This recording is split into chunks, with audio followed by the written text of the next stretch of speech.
established fact that childhood obesity is on the rise and children are getting lesser and lesser time and are also lesser inclined towards being in the sun, on the ground, playing sports. While this is true in most parts of the world, India has another peculiar problem. There are very few schools in the country who are looking to tackle this issue through sports and education. So what's ailing the system and who is looking to solve it? Today we find out. Take a look.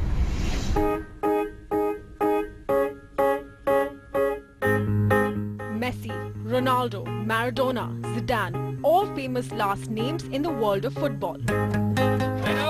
And now there's one young Indian looking to join their league, a fourth grader passionate about everything to do with football, Renaud Cordelia. I want to go to Europe somewhere and take football as my career, and yeah. You want to be the top football player? Yeah, like Messi. That in a sense, like who? Yeah, like Lionel Messi. He's my favorite player. I love football because it's a good game, because I don't like standing games like cricket and stuff. Playing in a team, it shows that you know each other, you help each other in what you do, and you know that there's a thought of the day called unity is strength. So you play better as a team than alone. Mighty words for an 8-year-old, and that too in a country where football stars are a far cry from home. But Renaud's dream to be an international footballer may just come true. All thanks to the initiative his school, the Legacy School in Bangalore, has taken when it comes to sports education. Unlike most typical schools in India, the Legacy School has now made sports a part of their curriculum.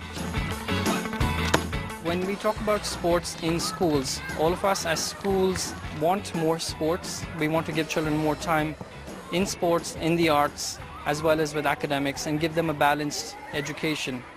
We look at school as a place of learning, but unfortunately, given the pressures, societal pressures, as well as parental pressures for children to perform academically, you see that always the emphasis goes towards the academics. So you'll see children who may have an interest in sports still not being given the opportunity, be it by parents, to participate because they want them spending more time in academics. The other challenge that you'll find in metro areas specifically is you're looking at children not having enough place to play. When you come to middle school and high school, you tend to see that participation dwindle. Observing this interest in sports dwindle and the problem of space that limited physical education classes in school, the school decided to onboard a third party to help with matters, EduSports, a startup that helps school develop sports curricula. At Legacy, what we found is with our earlier sports program, we did not have a structured curriculum for sports the way we did for academics. And that was something that really interested us with EduSports, that they had a structured sports program, a sports curriculum that also met NASP standards in the US. They also had training for their coaches. They also were able to monitor the program and share with the school regular feedback. Started by Saumil Majumdar and his friends in 2009, EduSports is one among many startups in the sports space that are looking to set up a structured sports curriculum in schools. Prior to the entry of these third-party players, sports as part of the curriculum was alien to most schools in the country, apart from the weekly PE hour given to the students. And when you dig deeper, you find that they're not playing enough because urban play spaces are disappearing and there are issues around time availability for children to play. So the question really is, how do you get children to play? Children want to play. And when you dig deeper, you find that schools therefore become the only bastion where children get a safe place to play, get structured time and space to play. There's a structural sanctity because the curriculum requires the physical education sports classes to happen. But I think what was not happening enough was the programs in schools were not inclusive. They're designed or they're meant only for the kids who are already good in sports. What EduSports essentially does is devise a structured curriculum of sports activities to last students' entire PE time. How do they go about this? By providing schools with trained PE teachers as well as training the school's own PE teachers with skills to teach children sports. This includes devising lesson plans and assessing students like any normal academic class. So I have age-appropriate curriculum from nursery to 10th standard. I have age-appropriate props that makes the best use of limited space and limited time, so that all children are engaged. We assess each child. When our trainer or the people we train in the schools lands up at the sports PE class, he or she knows exactly what has to be done in the next 35 minutes broken that up into what should happen in the first 5 minutes, then the next 10 minutes, then the next 10 minutes, with the goal that it's inclusive for all children, goal that it is fun for all children. Jonathan Aditya Pierce is another student for whom sports is more than just a hobby. He is today a part of a professional football club in Bengaluru and has firmed up on his desire to take up football as his career. But the road wasn't always smooth for this 18-year-old. He wouldn't have had a shot at the career had he not shifted schools to one that focused on sports. I was in a traditional Indian school, as you would say, where all you do is study all day and then you get like one PE class a week. And that PE class wasn't really supervised, or you wouldn't do anything really productive.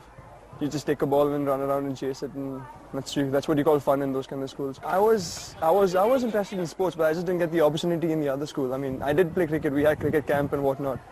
But then there wasn't exposure. You just go for cricket camp and then come home, and that's it. We wouldn't get to compete. And Jonathan is a part of a growing number of children in India for whom sports as a serious career opportunity is today an option to pick from. So that was a sports startup from Bangalore solving a problem in their own unique way. In Mumbai too, schools are now bringing in private players to ensure that sports is given much more importance in the curriculum. So what are these private players bringing onto the table? Let's find out.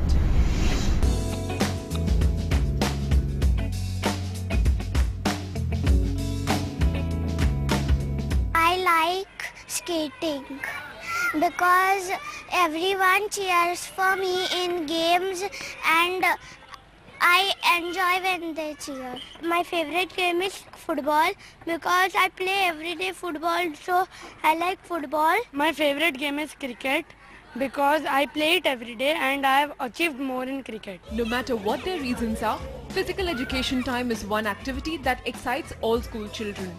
And schools are now taking great care to ensure these young ones are getting their much needed exercise and also spending some quality time picking up and getting better at a sport of their choice. Physical education is not just a rest period between academic hours anymore. Nowadays you have specially trained professionals in a variety of sports and disciplines.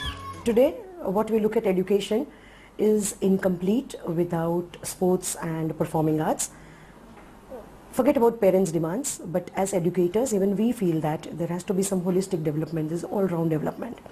And I think each one of us, have that kida of games, with us, the sports.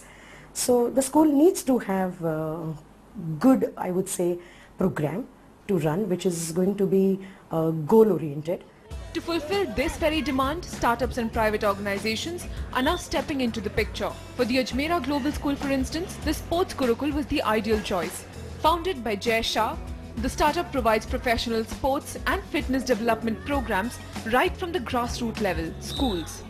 For Sports Gurukul, we've actually got a complete new innings where we are now focused on schools. From that point of view, we're just a 4-year-old startup with this new idea, where we realized that the entire way in the country, if something needs to be done for sports, we'll have to do a grassroots level, mass scale fitness development for all the kids and children in the country. So we work essentially with schools across the country.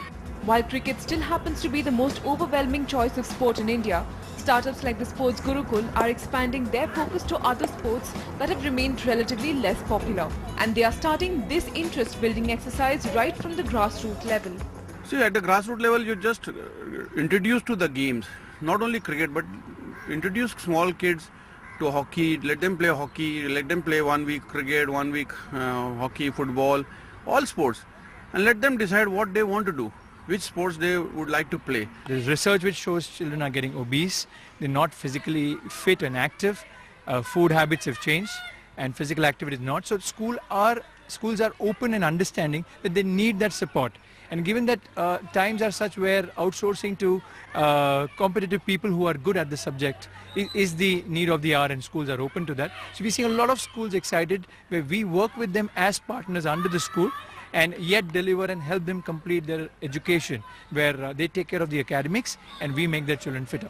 So how does the financial model work out for such companies? Schools are expected to pay a specific amount for each child who is a part of the curriculum on a monthly basis.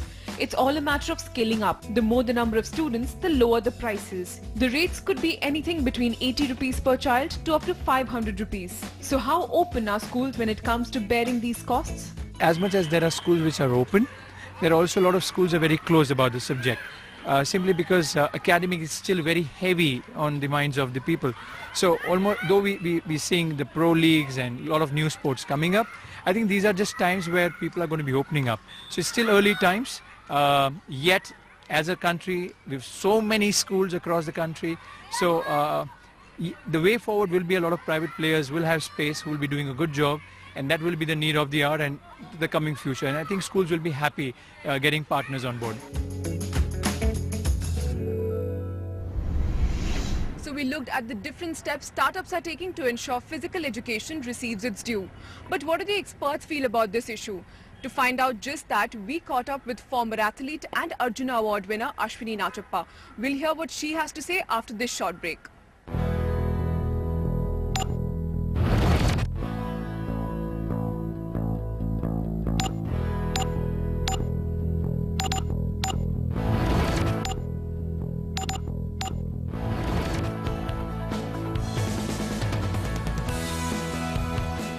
Welcome back. We've been talking about sports in the Indian education system, especially at schools. To know about the importance of this in schools and especially in the curriculum, we have the pro herself with us today, Ashwini Nachappa. Ashwini, you yourself have a school which has a special focus on sports. Maybe you could tell me a bit more about that. We launched the school. My husband and I started the school in Coorg, which is about 200 odd kilometers